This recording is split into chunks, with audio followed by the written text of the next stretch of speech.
His mother name was Parvati Bai. His father name was Gangadhar. Lokmanya Tilak very clever in mathematics and science.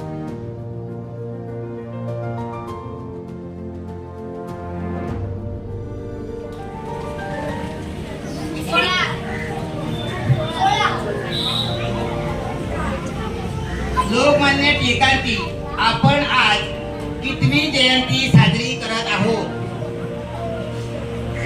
168वी.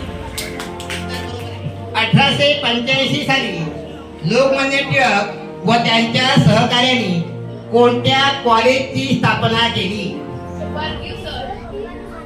उत्तर अगदी बरोबर आहे. लोकमान्य टिळक यांचा जन्म केव्हा झाला? 23 जुलै 1856. लोकमान्य टिळक यांनी खालीलपैकी कोणत्या चळवळीचे नेतृत्व केले? बंगभंग, होम रूल, स्वदेशी, असहकार. Home rule. उत्तर अगदी बरोबर आहे.